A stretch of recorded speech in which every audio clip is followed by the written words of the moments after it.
وكده عملنا احلى واطعم واجمل كرشه بالبطاطس كده. تمام، شايفين شكلها، شايفين حلاوتها. وهنا المكرونه بعد ما استوت، وشويه سلطه كده حلوين بقى، نضاف كده حلوين. تمام، وبألف هنا وشفا على قلوبكم. ده شكل الاكل، شايفين الحلاوه، شايفين الطعامه، شايفين حلاوه الكرشه. لمحبين الكرشه كلهم يجتمعوا هنا. شايفين الفشه وحلاوتها، شايفين الجمدان. طبق ايه ينزل جوه القلب. شويه مكرونه كده حلوين مع شويه سلطه نضاف زي الفل. تمام، وشويه كرشه تاني، شويه سلطه، وبألف هنا وشفا على قلوبكم. السلام عليكم ورحمة الله وبركاته. النهاردة هنعمل حبيبتنا وحبيبة الجماهير، يعني حاجة كده ايه روعة. هنعمل الكرشة. تمام، كرشة كده مع حبة فشة كده، مع حبة كلاوي، حاجة كده آخر دلع، وحلويات وحاجة كده آخر دلع. هنعمل جنبها مكرونة، وللتحلية عشان بقى نفطر عليكم كل سنه وانتم طيبين هنعمل عصير فراوله، وكمان حطينا ايه كركديه يغلي. تمام، يلا بينا واحده واحده مع بعض. يلا بينا. اول حاجه هنحط الكرشه دي في الميه المغليه تغلي شويه كده كتار جدا لحد ايه ما تستوي. تمام، اول حاجه حطينا الميه عشان تغلي. تمام، وحطينا هنا ميه ميه الكركديه برضو تغلي في الكركديه كده ساعه كده حلوه. وبعد كده هنحط الكركديه في التلاجة يتلج لمده 4 ساعات. تمام، هتشربوا احلى عصير كركديه. المهم هنا مجهزين الكرشه والفشه والكلاوي والحلويات، اكله الحلو فعلا، يعني اكله حلوه يعني. تمام، هنحط الكلام ده كله هنا في الحله عشان يغلي، ومن غير الملح عشان الملح كالعاده بيأخر في السوى. نحطها كده شويه حلوين لحد ما تستوي.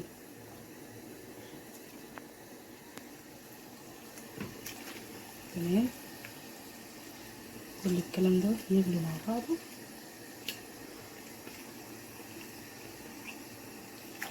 هنغطي عليه وهنسيبه كده ساعتين كده 3 لحد ايه ما يستوي. بعد كده حطينا الكرش عشان تتسلق لحد بقى ما تستوي مع نفسها. تمام، هنبدا نعمل التخديعه بتاعه الكرشه او التسبيكه، يعني هي بتتقال كده. تمام، هنا جهزنا كيلو من الطماطم، وجهزنا بصلتين كبار. تمام، ومجهزين البوش كده اللي هو السمينه، يعني كده بتدي طعامه كده روعه في الكرشه. المهم هنبدا بقى ايه، هنبدا نقطع البصل. طبعا بتقولي ايه ممكن تبشر البصل، لا، حلاوه الاكل ده بقى ايه اللي هو كده كل حاجه تعملها انت بايدك، ولا بشر ولا بتعمل. عندي مبشر وعندي كذا حاجه، فاهماني؟ لكن لما تعمل انت بايدك كده بتطلع احلى واطعم بكتير. تمام، اهو كده هنقطع بقى ايه البصلتين دول بالطريقه دي.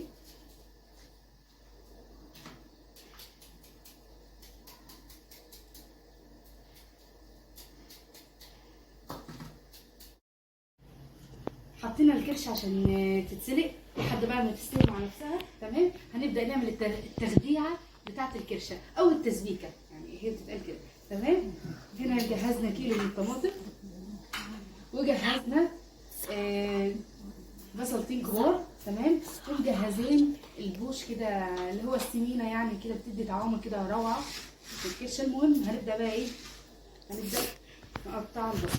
طبعا بتقولي ايه ممكن تبشر البصل، لا، حلاوه الاكل ده بقى ايه اللي هو كده كل حاجه تعملها انت بايدك، ولا بشر ولا بتعمل. عندي مبشر وعندي كذا حاجه، فاهماني؟ لكن لما تعمل انت بايدك كده بتطلع احلى واطعم بكتير. تمام، اهو كده هنقطع بقى ايه البصلتين دول بالطريقه دي.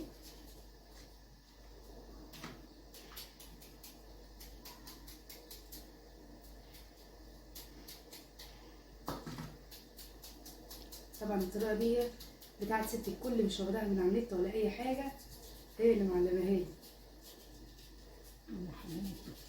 يا حبيبتي، لا انتم بتاعت حبيبتي، بس هي يعني امي يعني. هي بصراحه بتعلمني كل حاجه، كل حاجه اتعلمها هي.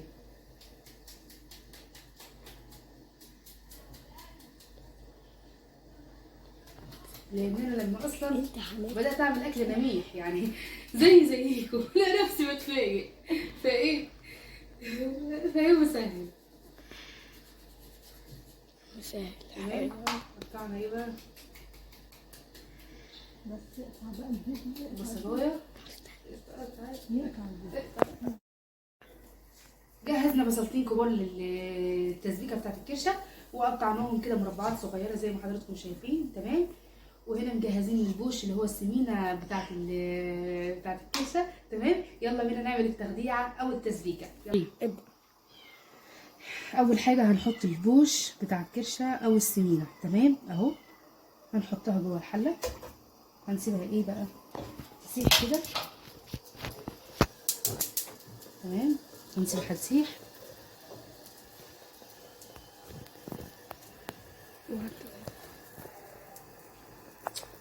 هنسيبها تسيح كده شويه كده حلوين. ونفضل نقلب لحد ما تسيح. حطينا السمينه وهنكون مجهزين معلقه من السمن. تمام. هنقلب كل ده مع بعض وهنسيب السمينه كده لحد ايه ما تسيح. تمام. طبعا ريحتها روعه. الريحه الروعه اللي فعلا ريحه الكرشه وهي بتتسلق بجد ريحتها روعه.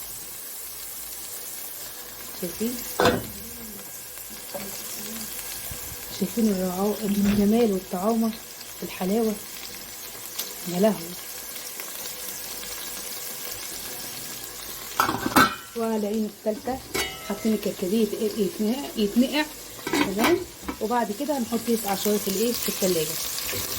هنا هنفضل نشوح كده السمين لحد ما يسيح كله يبقى زي السمنه كده. تمام.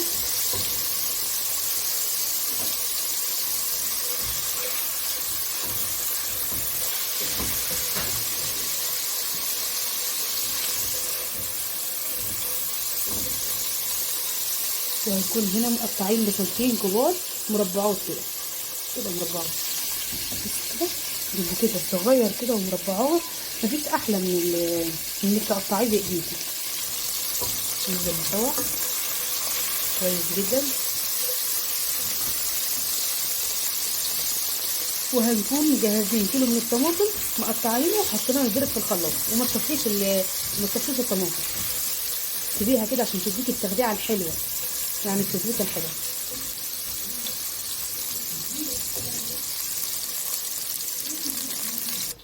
هنا حطينا الطماطم وحطينا فيها شويه ميه في الخلاط.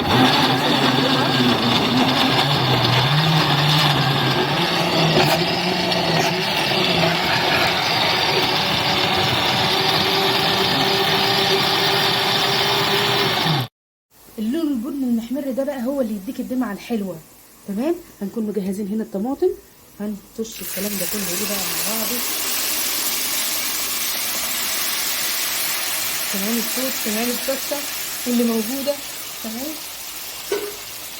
وهنقلب الكلام ده كله كده مع بعض كويس جدا. هنسيبها تتسبك كده حلو. في الاخر خالص هنحط الملح. تمام. هنسيبها كده تتسبك حلو نص ساعه هتتسبك. هنحط عليها الكرشه وهتاكلوا احلى واطعم كرشه. طبعا احنا حطينا البصل على الطماطم. هنسيبها تتسبك وهنغطيها كده كويس نص ساعه بالظبط وايه وهطفي عليها. دلوقتي بقى هنبدا نعمل ايه المكرونه. طبعا مجهزين كميه المكرونه بتاعتنا. طبعا اي كميه ايه تناسبك على حسب يعني العيله بتاعتك. تمام. هنحط شويه سمن او زيت. معلقه سمن عشان دي حله تيفال او معلقه من الزيت. تمام. مش مكتر يعني. تمام. هنسيب الزيت لما يسخن وبعد كده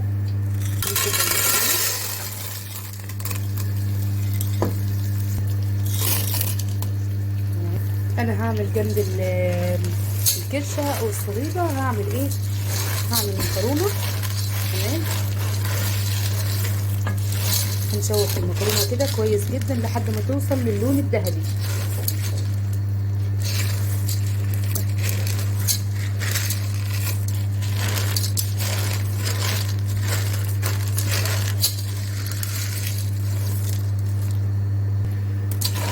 نشوح كويس جدا المكرونه. تمام. وعلى العين التانية بنكون بنسلق الكرشة، لو شايفين، مش عارفة شايفين ولا لا. تمام. وعلى العين التالتة هنكون حاطين التسبيكة تتعمل،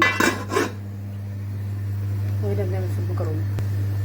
ننزل نقلب فيها كويس جدا لحد ما توصل من لون الذهبي.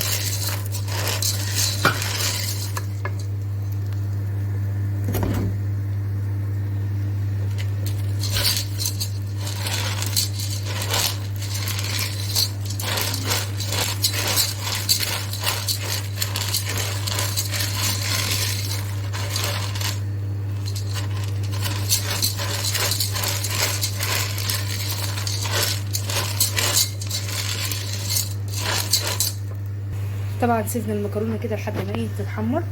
تمام. كل شويه هنفضل نقلب فيها افضل كده بقى ما تتحمر اهو، قربت تاخد اللون الذهبي. تمام. قبل ما تتحمر بقى هنكون تمام كده، تمام كده. لا، هنكون مجهزين الفراوله، هنحطها في الخلاط.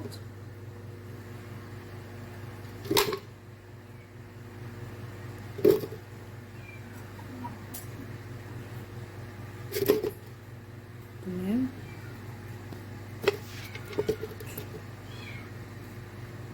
ريحة الفراولة روعة، اللهم اني صايم.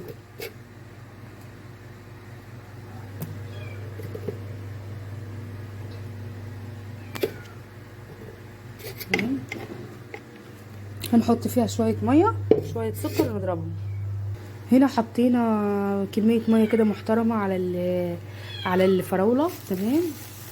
وهنحط شوية سكر كده حلوين، عشان ايه الواحد بيبقى فطور على الفطار. تمام. وهنحطها تتضرب في الخلاط.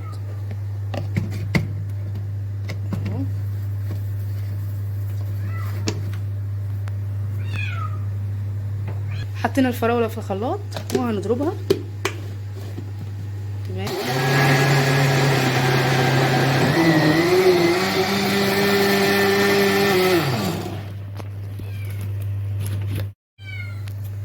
هنضربها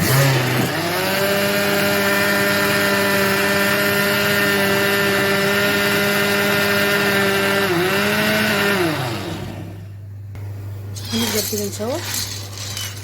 تمام.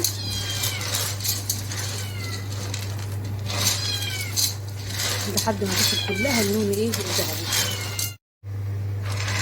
نفضل نشوح فيها كويس جدا لحد ما كله يبقى لونه عروض بني. تمام.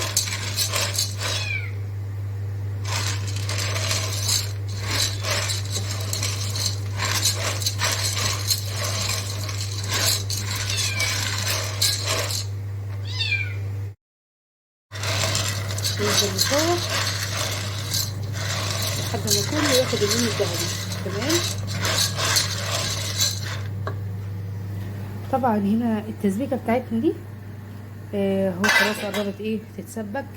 هنحط لها، هنجهز بطاطسيتين هنقشرهم وهنقطعهم مربعات كده مع التسبيكه، مع الكرشه او الصليبه، وايه وبيدوا طعم روعه. تمام.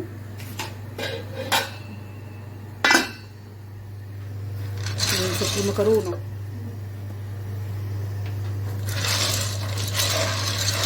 نشوح كده، نشوح لحد ما ناخد اللون ده، لون المكرونه بعد ما وصلت من اللون الذهبي. حطينا عليها شويه من تسبيكه الايه الكرشه. تمام. تديها الطعم كده، وفضلت اقلب فيها كويس جدا. فضلت اقلب كده كويس جدا جدا جدا. ده اللون الذهبي الحلو بتاع المكرونه. تمام. حطيت عليها شويه ميه من ميه الشوربه، وحطيت عليها معلقتين كده من التسبيكه تديها طعم حلو. وهنحط لها دلوقتي رشه ملح. تمام. وهغطيها، هسيبها ربع ساعه، هسيبها كده ايه عاليه كده دقيقتين، النار عاليه دقيقتين. وبعد كده هوطي عليها ربع ساعه وتاكلي احلى واجمل مكرونه وطعامه مفيش ولا اروع من كده. تمام. غطيتها. واللي في العين دي البطاطس ايه استوت واتسبكت كده. البطاطس كده استوت واتسبكت مع التسبيكه، مستنيه بقى ايه تتحط الكرشه كده عليهم ويتاخدوا غلوه. وكله احلى واطعم كرشه بالبطاطس. تسبيكه البطاطس روعه. شايفين البطاطسيه؟ حطيت حته كده ايه، حته سمنه بلدي تديها طعم حلو كده، وهغطيها تسيح كده مع نفسها. طبعا لسه بتتسلق الكرشه. وعملت هنا التسبيكه بتنادى على الكرشه. دي المكرونه بعد ما استوت بالفعل. وهنا حطيت الكرشه في تسبيكه البطاطس. اخيرا اللحظه المنتظره. ودي شكل الكرشه بعد ما حطيتها ايه في التسبيكه.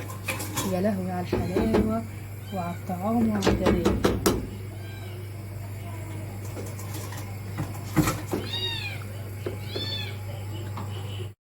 ولو عجبكم الفيديو متنسوش تعملوا لايك واشتراك للقناه عشان يوصلكم كل حاجه جديده. سلام.